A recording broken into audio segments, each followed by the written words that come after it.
27 skyrius. Mano prabudimas kambaryje su sofa, grįžimas į laboratoriją, pokalbis joje su valdovu, dieviškas reginys.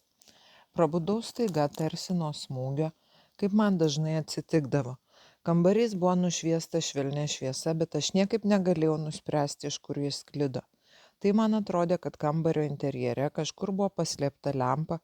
Tai pradėdavau galvoti, kad čia prasiskverbia dykumos šviesa, bet šviesos šaltinio paslaptis taip ir liko neatspėta, nes mano dėmesį nuolat traukė kiti nepaprasto kambario daiktai. Priešingai, jau beveik nusistovėjusią mano įpročiai, prabudus sunkiai suvokti aplinkybės, dabar puikiai supratau, kur esu ir kas vyksta, tiksliai prisiminiau viską, apie ką su manimi kalbėjo valdovas, mokytojas ir ką jis man rodė. Tik viena išnyko iš mano suvokimo - laikas. Priešais mane esančioje sienoje įžvelgiau nišą, primenančią altorių. Įeidamas į kambarį, tai aš gerai atsiminiau, šios nišos nemačiau. Ir dabar supratau, kodėl jos nemačiau. Tada ji buvo užtraukta nuostabaus auksinio brokato užuolaida, paslėpusią nuo mano žvilgsnio altorių.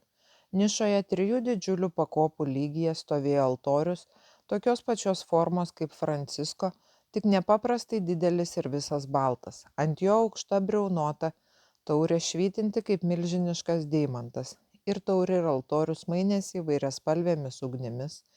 Jei lyginti su valdovo ūgiu, visa tai buvo normalaus dydžio daiktai, bet aš abejoju, ar mano rankos pajėgtų išlaikyti tokią taurę, net ir su dabartinė galijotiška jėga. Nespėjau pasigrožėti nuostabiu deimantiniu altoriaus bei taurės švytėjimu, nes mano dėmesį savo spindesiu patraukė pačioje palubėje kabanti penkiakampė žvaigždė. Jis spindėjo labai ryškiai, šiame spindesyje po kiek laiko ėmiau skirti virš jos besidėliojančio rašto raides. Iš pradžių pagalvojau, kad nepajėgsiu perskaityti jų tokiame aukštyje, net jei mokėsiu užrašo kalbą. Bet visų ūgių atsistojęs ant sofos lengvai perskaičiau ugninius žodžius pali kalba. Tas, kuris atskleidė herojinę įtampą ir širdies tyrumą, įžengė į amžinybės liepsną. Ir amžinybė sudegino visą jo gyvuliškumą, grąžindama jam visus ankstesnius jo talentus. Ir žmogus tapęs žmonėms tarnu draugu, taps pačios tiesos tarnu ir atneš žmonėms jos naują evangeliją. Tiesos tarnu gali tapti ne tik tas, kuris išmoko, tiesos tarnu gali tapti tik tas, kuris išmoko mylėdamas nugalėti. Užrašas užgeso. Nulipau nuo sofos ir žemai nusilenkiau prieš valdovo altorių, melsdamas didžiąją motiną padėti man tapti vertų tarnų žmonėms bei atlikti vienatinės tiesos valią, mylint nugalėti ir mylint kurti vien tik jos valią. Tokioje pozoje rado mane valdovas. Jis stipriai priglaudė prie savęs ir pasakė, per visą mano buvimo žemėje laiką dar niekam tiesa nepranešė apie savo pasirinkimą ugninių raštų virš savo taurės, o šiai tauriai ne mano sukurtai, bet gautai iš virš manęs esančių eonai metų. Tik tikrai nuolankus bei aiškiai suvokianti savo vietą visatoje galėjo gauti čia ugnies nurodymus. Tai prilygsta antrajam krikštui dvasia ir ugnimi. Tad eik, broli, čia tau nurodytų keliu. Būk iki galo nuolankus ir suprask savo nuolankume, kad esi Dievo išrinktasis. Atmink, sunkus kiekvieno pranašo kelias, o naują evangeliją skelbiančio pranašo kelias dvigubai sunkesnis. Dabar eikime iš čia, iš šio švenčių švenčiausio, bet dar pažvelk į sieną, prie kurios miegojai, gal tau atsivers galios valdovo, šio visų einančių jo galios spindulių su visiškai ištikimybė iki galo globėjo atvaizdas.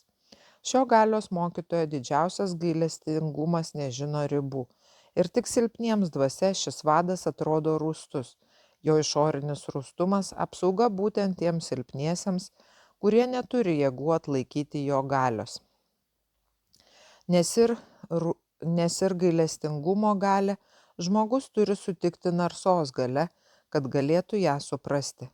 Apkabinęs mane valdovas privedė prie sofos, jis atitraukė sunkią portierą galvūgalyje ir aš išvydau ant baltos sienos švytinti nuostabų Ali portretą. Jis kaip gyvas stovėjo visų savo milžiniškų ūgių. Juodos garbanos išlindusios iš po balto turbano, rankose spindinti taurė visiškai tokia pati kaip ant valdovo altoriaus, tik truputį mažesnė su kunkuliuojančiu joje baltai ugniniu skysčiu. Tai buvo tas Ali, kuris vaikščiojo ir kalbėjo su manimi savo sode, tas pats Ali, kurį mačiau alėjoje puotoje jo namuose, pagaliau tas pats dievažmogis, kurio atvaizdas švytėjo balto bokšto aukštybėse. Ir tuo pačiu metu tai buvo kitas, naujas Ali, kurio niekada nemačiau ir netgi negalėjau įsivaizduoti, kad jo veidas gali turėti tokią triumfuojančio džiaugsmo, laimės, meilės, ramumo bei dieviško gerumo, kurį mačiau didžiojo mokytojo Jėzaus veide išraišką. O koks jis buvo žavus. Nejausdamas, ką daras, atsiklaupiu ir sušnibždėjau, lenkdamasis iki žemės. Būk pagarbintas, Ali, Dievo pasiuntinį. Tegul būna pagarbintas kiekvienas, kuris net nepažinodamas tavęs su viltimi bei meilė tars tavo vardą. Valdovas pakėlė mane, savo kvapne nosinę nušluostė mano veidų rėdančias, net nepastebėtas šventos pagarbos ašaras ir tarė: sužinok tikrai iš šio didžio Dievo tarno, jo galios kario vardą. Jį vadina Morija ir nuo šiol kreipdamasis į jį vadink šiuo vardu. Šis visą ką kūrenčio globėjas nepaliks tavęs kelyje ir patvirtindamas tau savo gailestingumą bei pagalbą parodė čia savo atvaizdą, kurio iki šiol nėra mačiusi nei viena žmogaus akis. Tvirtai suvok, stebuklų nėra, tai yra tik pažinimo pakopos ir priklausomai nuo šios pakopos kiekvienas mato tai, ką jo dvasia pajėgia matyti. Jis išsivedė mane iš kambario ir per vidinį tunelį mes vėl nuėjome į laboratoriją. Nepajėgiu tiksliai perteikti, kas vyko mano viduje, bet manyje vėl įvyko kažkoks perversmas. Jau nekalbu apie tai, kad mano regėjimas tapo visiškai aiškus. Mačiau viską kiaurai be valdovo pagalbos, mačiau degančius bokštus, visą jų veiklą, visą gyvenimą, judantį įvairiausiose formose ir gyvenantį formose be judesio. Vėl buvau susiliejęs su visa visata, su jos kuriančiu pradu. Aš buvau jame, jis buvo manyje. Ir tuo pačiu metu tiksliai suvokiau, kad esu tik menkas amžino judėjimo sraigtelis, harmoningai jį įpintas, išlaikęs visiškai savarankiškus mąstymą, judėjimą, darbingumą. Šiame glaudžiame ryšyje su visų kuo buvau atskiras laisvas sąmonės taškas. Ir mano laisvė būtent buvo tas širdies lengvumas bei tuštuma, apie kuriuos man seniai ir dažnai kalbėdavo Aš gyvenau išlaisvintas iš aistrų, iš asmeninių prisirišimų. Tik dabar ėmiau suvokti laimę gyventi išlaisvintam, laimę būti kuriančių visos harmonijos dalelę. Džiaugsmas skambėjo mano širdyje ir aš supratau didžiosios motinos koplyčios, į kurią mane atvedė Radanda didį pavadinimą – skambantis džiaugsmas. Man atrodė, kad dieviškai žavus bei gailestingas Ali Morijos atvaizdas tebelydi mane dabar šiame kambaryje ir padeda mano naujai sąmonei įsisavinti mokytojo valdovo pamokas. Pasaulis visata tėra dalis tiesos, perskaitė ugniniame rašte. Ši žemė žmogui atrodanti nepasiekiamai aukšta dalis tiesos dabar atsiveria tau kaip mažutis visuotinės dieviškos jėgos darbo laukas. Pasiek šį savo paskutinį įsikūnijimą ir tu pamatysi, kad tavo intuicijoje nuo pat vaikystės visą laiką gyveno giliai paslėptas jausmas, jog tau ruošiamas kitoks kelias nei visų tave supančių žmonių keliai.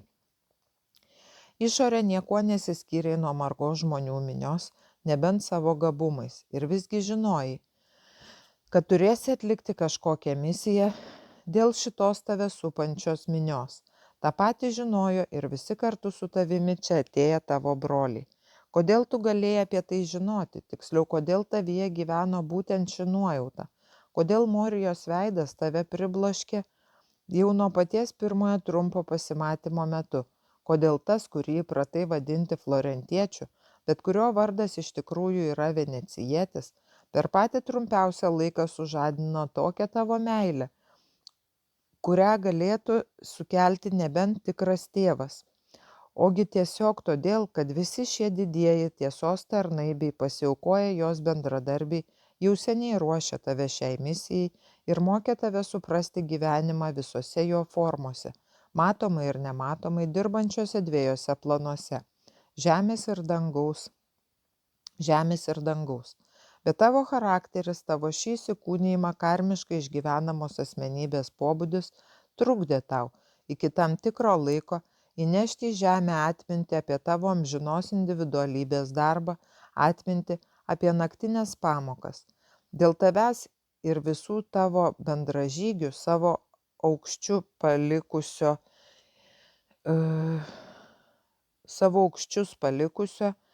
ir į buitinio gyvenimo tankmę nusileidusio tam, kad greičiau, paprasčiau, lengviau bei linksmiau išvestų jūs, šviesiosios brolijos išrinktuosius, atlikti darbo bei pagalbos šiuolaikiniai žmonijai žygdarbį.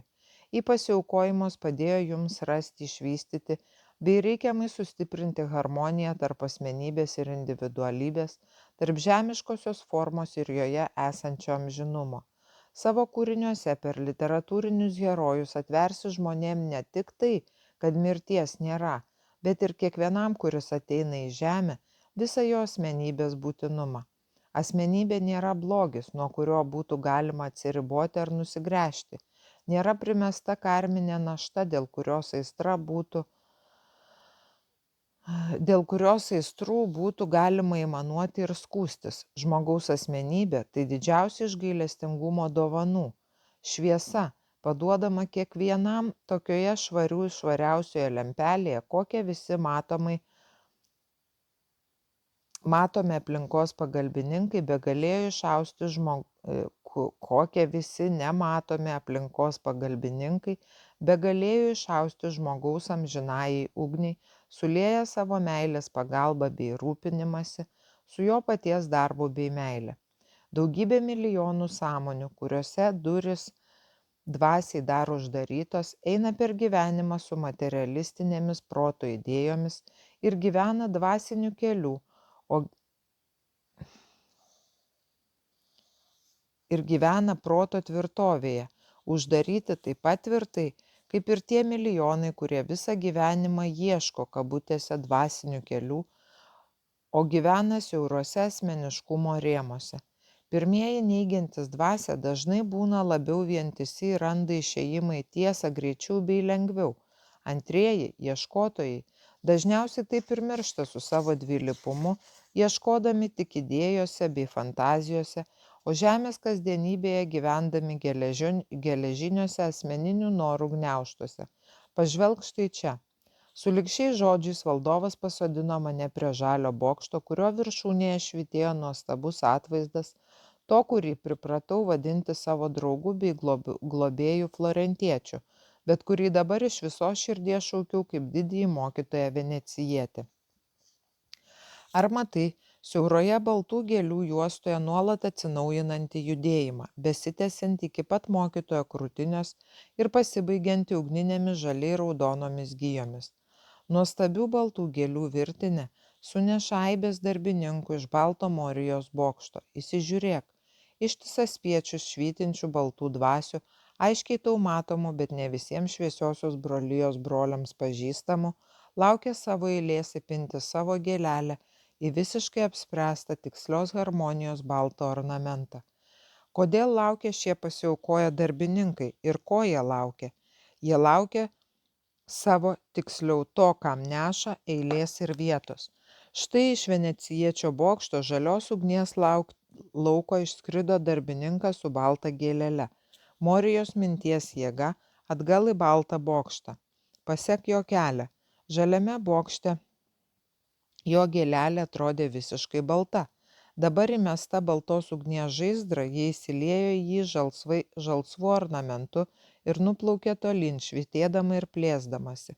Tai yra įgaudama aktyvios jėgos formą kaip išminties veiksmą. Jos jėgos bei takto derinį. Žmogiškoje būtybėje subrendo nauja dvasia, naujam aukštesniam tarnavimui savo darbo srityje. Į žaliame bokšte likusią tuščią vietą kitas sulaukė savo eilės, nematomas pagalbininkas įpina savo gėlelę ir tai be paliovos. Vyksta gyvenimas, amžinas judėjimas formose ir be formų, Jeigu ilgiau stebėsi visus savo regėjimui atsivėrusius darbo bokštus, visuose juose pamatysi tą patį tikslingą bei dėsningą harmonijos darbą. Ar gali būti čia kas nors užmiršta? Ar gali būti nors vienas žmogus apeitas? Ar gali pagalba jam pavėluoti? Ar gali dangaus darbininkas sustoti kelyje, pakeisti jo nešamos žmogaus sąmonės kelią savo nuožiūrą? Viskas juda griežtai apspręstais išminties kanalais, su visišku jos gailestingumu. Ir visos išorinės bei vidinės žmogaus likimo permainos tai jam skirtas atsakymas į jo brandumą. Pasiruošęs žmogus paruoštas jam ir gyvenimo atsakymas. Šis atsakymas visada tikslingas, nors buities lygyje jis ir būtų vertinamas kaip neužtarnautas. Visi žmonės meldžiasi, šaukėsi Dievo bei jo šventųjų, bet dauguma šių maldų tuščia erzelynė su savo pačių aklomis asmenybėmis, todėl jos ir lieka neišgirstos be atsakymo ir pagalbos. Labiausiai ant tavęs burnos šie nepasiruošę, bet save centru žemės protų laikantys žmonės. Ne viena katastrofa žmonijos gyvenime neįvyksta šiaip sau. Visas jas sukelia perdėtas baigtinio proto vystymasis. Gana dažnai, kai protas stoja bendradarbiauti su tamsiomis okultinėmis jėgomis, didžioji žmonių dalis, žengusi į tokį bendradarbiavimą, pradeda svajoti apie pasaulio paklusimą jų valdžiai, stengiasi paleisti į nūdieną pačias žemiausias materializmo idėjas, žudyti žmogaus dvasią bei jo gyvą ugnį ir subręsta katastrofa žemėje. Didysis gyvenimas vėl nukreipia savo formas į dėsningumo bei tikslingumo vagą, tai yra tuos žmonijos sluoksnius, kurių dvasios sąstingis pasiekė tokią ribą, kad šias jų laikinas formas jau nebeliko galimybės įdiegti kokią nors civilizaciją ir aukštesnę kultūrą. Gyvenimas išveda į kitus savo formų lygius, suteikdamas jiems poilsį, nušviesdamas jų sustingusias sąmonės naujomis dvasinėmis bangomis ir vėl grąžindamas į žemę, tik jau į lankstesnės ir šviesesnės formas, tikslingai atitinkančias savo paties ir visos žmonijos amžiną evoliuciją. O žmonės apie viską spręsdami vien tik žemės teisingumo požiūriu kalba: karas, epidemija, badas, žemės drebėjimas, žudynės ir taip toliau. Dabar pažvelk čia, įdėmiau įsižiūrėk į raudoną bokštą. Jau patį pirmą kartą, kai stebėjai jos nematomų pagalbininkų darbą, supratai, kad šeštojo bokšto skiriamasis bruožas niekur daugiau nepasikartojantis, nepertraukiamas pačių įvairiausių meilės bangų bei sluoksnių liejimas į žemę per dangaus darbininkus. Šio meilės spindulio tarnus. Jų veikla susipina į grožio bei harmonijos kupiną ornamentą. Bet kuo skiriasi meilės spindulio pagalbininkų darbas nuo kitų spindulių? Kodėl šis kelias vienas iš sunkiausių žmonijai? Visi, kurie pasiekė tokį išsilaisvinimą, kad gali dirbti šiame bokšte taurėje, jau praėjo tuos centrinius dvasinio tobulėjimo ratus, kuriuose egzistuoja brolių žmonių smerkimo sąvokos. Ir ne tik smerkimo ar prietarų neliko šio spindulio darbininkų sąmonėje, jose neliko ir laikinos gerovės sąvokos, neliko teisingumo dėsnio grynai žemiško prasimanimo. Jų sąmonės reaguoja tik į amžinumą žmoguje. Jos kreipiasi tik į šį amžinumą ir šiam amžinumui padeda kiekvienoje formoje. Narsi šio spindulio valdovo meilė išginė iš savo bendradarbių sąmonių visą silpnumą. Šio spindulio pagalba herojinė įtampa, kurią ir pats šis mokytojas ir visi jo bendradarbiai žadina žmonėse, grūdindami jų charakterius. Tik tie žmonės, kurie nustojo skųsti savo likimu, nustojo savo pilkoje kasdienybėje tikėtis vilčių išsipildymo svetimomis rankomis per protekcijas ar globą, kurių jie mano esą verti, o tai teikiantis privalą tai daryti. Tik tie žmonės, kurie pasiekė jėgą gyventi savo pilką kasdienybę su herojinė įtampa, laikydami šią gyvenimo formą pačiu paprasčiausiu ir natūraliausiu savo džiaugsmu, eina meilės spinduliu. Vienas šių žmonių skiriamųjų bruožų visada yra tai, kad jie visur įneša ramybę. Savo kasdienio heroizmo pavyzdžių nuramino, sutaiko, užgesina sutiktų žmonių dramas, atrodžiusias šiems tokiomis sunkiomis. Greta jų nurimsta ne tik aistrų audros, bet ištirpsta ir žmonių tarpusavio priešiškumas. Savo būsimoje literatūrinėje veikloje, kuriai tave dabar ruošia didysis tėvas gyvenimas, per ryškius pavergiančius personažus, nežinomus pilkos kasdienybės herojų personažus, išnešk iš žmonių sąmonę šią naują jausmą bei minčių heroiką. Žingsnis po žingsnio akcentuok paprastų žmonių dvasinio vystymosi galią, tokių žmonių, kurie naujas buitines formas diegia tik todėl, kad jų pačių gyva meilė neišpažįsta skaidymosi, neišpažįsta mirties. Ji tvirtai ir nepajudinamai suvokia nuolatinę vienatinio amžino gyvenimo formų kaitą. Dabar įsižiūrėk į pirmojo spindulio dvasios galios kalvius ir pabandyk suvokti, kaip ir kuo jų darbas skiriasi nuo šeštojo spindulio dvasios galios kalvių. Valdovas pasodino mane taip, kad matyčiau abu bokštus, baltą ir raudoną, tarsi priartintus vienas prie kito. Abu jie tarsi iškilo pirmame plane, o visi likusieji ryškiai degė už jų. Bet aš supratau, kad iš tikrųjų bokštai nepersislinko. Tik valdovas savo nepaprastos valios jėga padėjo man taip fiksuoti dėmesį, kad jis susikoncentravo į pirmą bei šeštą bokštus, palikdamas likusius kaip ir visą likusią visatą, tik egzistuojančius mano sąmonėje. Šios patirties naujai fiksuoti dėmesį taip pat mokiausi pirmą kartą. Šmėstelėjo mintis, kiek daug esu skolingas valdovui, bet jo balsas nutraukė bet kokią galimybę išsiblaškyti. Tu matai, kad abiejų bokštų dangiški darbininkai, padedantys žmonėm grūdinti dvasios jėgą, eina skirtingais keliais. Baltame bokšte jie eina ryškiai rausvų spindulių, o raudoname blyškiai rausvų išvagotų baltomis tarpgyslėmis, susipinančiomis į sudėtingą bei gražų ornamentą iš baltų žaibų Morijos minčių. Kaip jau žinai, visi dvasios galiūnai einantis pirmo bokšto spindulių kūrėjai. Šie kūrėjai visada turi aiškią misiją – vesti, žadinti, organizuoti minią. Tai žemės žmonijos vedliai, valstybių steigėjai, politikos reformatoriai. Bet tai tik tie žmonijos vedliai, tie išminčiai, kurie dirba vardan savo tautos ir visos žmonijos. Jų praplėsta sąmonė jau nebeskęsta drumzlinuose asmeniškumų bangose. Jų meilė tampa tokia jėga, kad nemesdami išsigelbėjimo rato šimtams pasiaukojusių turi pakankamai dvasios ugnies, valios meilės pasmerkti mirčiai, laikinumo mirčiai. Šimtus, jeigu žino, kad šių šimtų pasiaukojimas savo herojišką mirtimi išneš naujų milijonų gyvenimo formos į aukštesnę bangą. Šių vedlių ištikimybė, svetimas širdies virpėjimas nuo laikinumo siaubo. Jie dirba dėl amžinumo, dėl jo evoliucionuojančių formų, dėl nuolatinio naujų žmonės vienijančio darbo bei šviesos idėjų. Visuotinės gerovės tikslų siekiantis valstybių valdovai ir vadovai, politinių partijų vadai, visi eina šiuo spinduliu. Tai nepaprastų išskirtinių jėgų spindulys. Visi vedantis, ar tai būtų meno, literatūros, švietimo veikėjai, atradimų ir išradimų autoriai, savo veiklą apimantis didžiulės žmonių mases, eina šiuo spinduliu.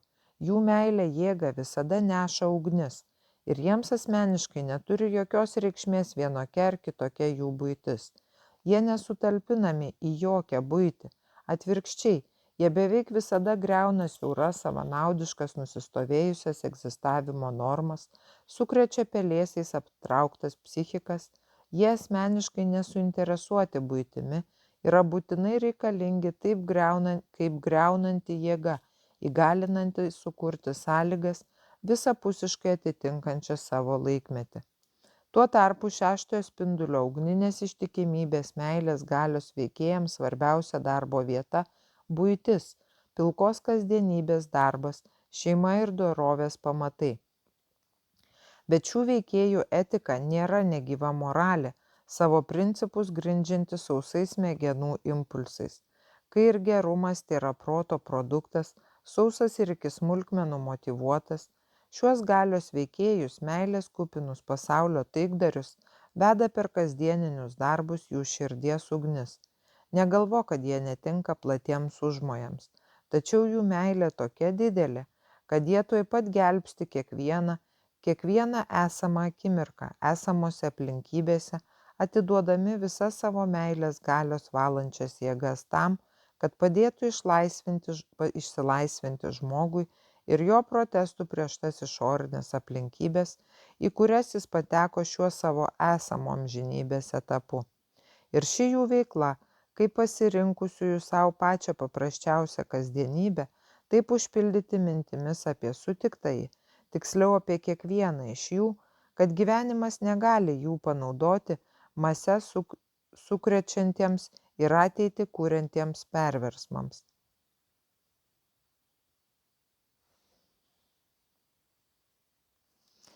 Šie darbininkai ant savo pečių neša visą kasdienybę sunki, paversdami menką, blyškę, pilką kasdienybę spindinčią šviesą kiekvienam sutiktajam. Šie nuolankieji iš tiesų nuolankus, jie tiksliai žino savo vietą pasaulyje. Todėl jų širdžių ramybė liejasi į visas tas vietas, kuriuose jie gyvena, kaip liejasi ir pati ugninė meilė iš bokšto taurės, kurios spinduliu jie eina. Jų tiesa, kaip ir jų meilė, ne principas, o širdies ugnis. Jų kūryba, nors ir nedidelė savo mastais, bet didžiulė savo pagalbos jėga. Įsidėmėk tai, ką pasakiau. Jie padeda sutiktajam dabar, jo aplinkybėse, pereidami į jo suvokimų lygį, kuriam spinduliui jie artimi su šia savo veiklos savybė. Tu be žodžių man atsakai, trečiam, galbūt ir trečiam, bet šį klausimą uždaviau tik tam, kad tvirtai suvoktum, gyvenimo darbe nėra atsiskyrimo ir būti jo negali. Šešto ir pirmo spindulių uždavinius galios ugdymui tu jau suvokiai. Šešto ir trečio spindulių uždavinius pats pripažinai bendrais. O argi antro, šešto, trečio ir pirmo spindulių uždaviniai nesusiję? Argi penktas ir septintas spinduliai nusišalinę? Aš visą tai kalbu tam, kad daugiau nesistebėtum ir nepatirtum sukrėtimų nepriklausomai nuo to, kokiu pavidalu išvysti vieno ar kito spindulio valdovą. Viskas sulieta į vieną visumą šiuose tobuluose žmonėse, kuriuos tu vadini dievažmogiais, ir taip suvoki juos savo sąmonę. Savo galios harmoniją, savo ugnies harmoniją jie taip išsilaisvinę iš visų aistrų, kad juos gali matyti vienu metu daug šimtų sąmonių ir kiekviena būtent taip, kaip jai tai labiausiai tikslinga, pagal jos galimybės.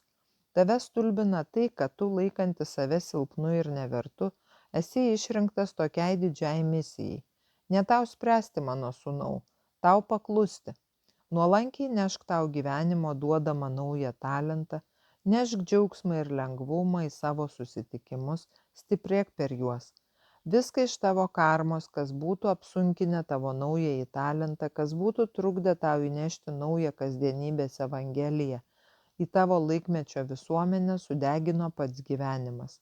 Gyvenimas tau davė didžiuosius kaip betarpiškus globėjus.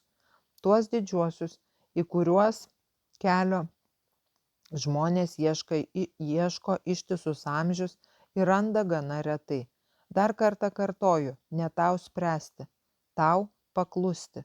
Tu dar negali suprasti gyvenimo darbo viso dėsningumo bei tikslingumo, bet gali iki galo suvokti, kad tik džiaugsmas tavo pergalės ginklas, tik juo apsiginklavęs gali atlikti tau duodamą misiją, kurios devizas tau visuomet bus žodžiai, tavo paties perskaityti ugninėme užraše. Mylėdamas nugalėk. Valdovas nutilo, pažvelgęs į jį, jo milžinišką figūrą ir šviesų veidą pamačiau, kad jis tarsi suakmenėjo su ant krūtinės sudėtomis rankomis. Bijojau net pakrutėti, kad nesutrukdyčiau jo ekstazijai. Mano akis visą laiką išlaikiusios pilną ir aiškų regėjimą, Matė ryškiai degančius bokštus ir nenutrūkstantį dangaus darbininkų darbą juose. Ar ilgai valdovas tylėjo, negaliu pasakyti, nes jau minėjau, kad laikas man neegzistavo, kaip neegzistavo ir erdvė. Aš gyvenau tik amžinybėje, o dabar tik taip ir tegalėjau suprasti bei suvokti viską, kas aplink mane ir manyje vyko. Staiga išgirdau tylų atodūsį ir pakėlęs į valdovą akis, apstulbau. Švytėjo ne tik jo veidas, bet ir visa milžiniška figūra. Valdovas švytėjo visas, švytėjo jo plaukai, pečiai, rankos, akys, kakta, kaklas, kojos. Aiškiai mačiau sūkuriuojančius jo centrus, savo apimtimi atitinkančius jo kūno proporcijas, bet jų spalvos ir švytėjimas man atrodė dar nematyti. Stokis, draugė, vos girdimai tarė man valdovas. Gailestingumui nėra ribų, kai ruošia savo vaikus meilės žygdarbiams visuotiniai geroviai. Pažiūrėk į bokštus. Ten pamatysi ir išgirsi tai, kas tau skiriama amžių atminčiai. Daug gyvenimų išgyvena žmogus, ir iš išorės šie gyvenimai niekuo šventu neišsiskiria iš juos supančių. Ne todėl, kad juose iš tikrųjų nėra nieko švento, bet todėl, kad žmogaus šventumo paprasti žmonės savo regėjimu negali matyti. Mato tik tai, ką gali. Dažniausiai žmonės mato proto ir moralės problemas, o ne tiesą, gyvai ir amžinai judančią išrinktojo širdies šventovėje. Pasiruošk priimti į savo šventovę tą kasdienybės evangeliją, kurią įneši žmonėms į žemę per naujus pavergiančius personažus. Valdovas atsiklaupė, patiesė savo chitono kraštą ir padėjo man ant jo greta savęs atsiklaupti. Taip sutelkiau savo dėmesį, kad atrodė, jog pats atsidūriau bokštuose ir išvydau dykumą, nykę negyvą. Po kiek laiko tolumoje sukunkuliavo rūkas ir visai kaip ant auksinės sienos valdovo laboratorijoje, rūkas susiformavo į didžiulį rutulį, rutulys pradėjo švytėti auksu, augti ir greit uždengė visą erdvę. Tapęs visiškai auksiniu, jis pradėjo žėrėti visomis vaivorykštės spalvomis ir lieti spindulius bei šviesos žiedus, bet tokios galios ir ryškio, kad kartais apjuosti žemė ir dangus atsidūrė pačiame žiedų ir spindulių centre. Rutulys vis skaidrėjo, nuo jo atsiskyrė keletas didelių penkiakampių žvaigždžių, o pati didžiausioji iš jų aukštai pakilo ir sustingo savo akinančiame švytėjime. Rūkas dabar visiškai išsisklaidė, jo ir po milžinišką švytinčią žvaigždę išvydau pasakiškai žavų sodą, o aikštelėje jo centre tas pačias dieviškas jaunatviškai žavias figūras, kurias pirmą kartą regėjau ant valdovo sienos.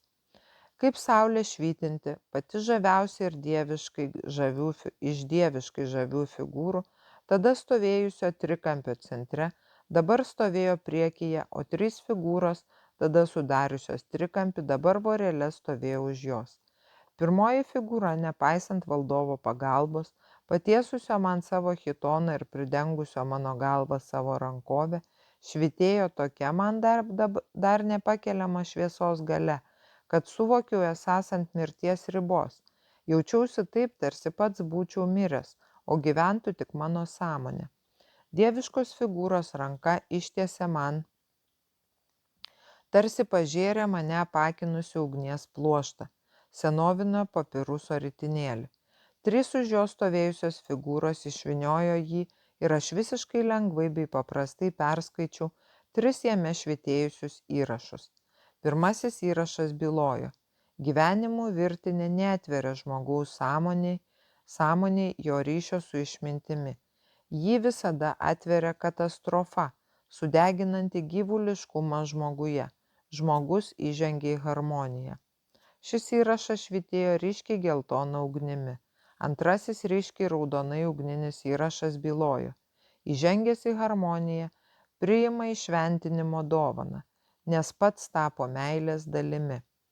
Trečiasis įrašas degęs skaisčiai baltą ugnimi bylojo: tapęs meilę, žmogus užsideda ant pečių kryžių, eina į gyvenimo tirštumą ir neša žmonėms naująją Evangeliją, tokią, taip ir ten, kur jo ištikimybė seka jį vedančių ištikimybę, kur jį vedančių ištikimybė seka mano ištikimybė. Eina žmogus, nešdamas žemėn naująją Evangeliją, nes tapo jėga. Įrašai užgeso, dieviško grožio figūros užsitraukė rūku, rūkas vėl susiliejo į milžinišką rutulį. Aš virpėjau ir buvau, kaip man atrodė, visai prie mirties. Paskutinis mano prisiminimas: valdovas guldo mane ant sofos ir apklosto kailiais.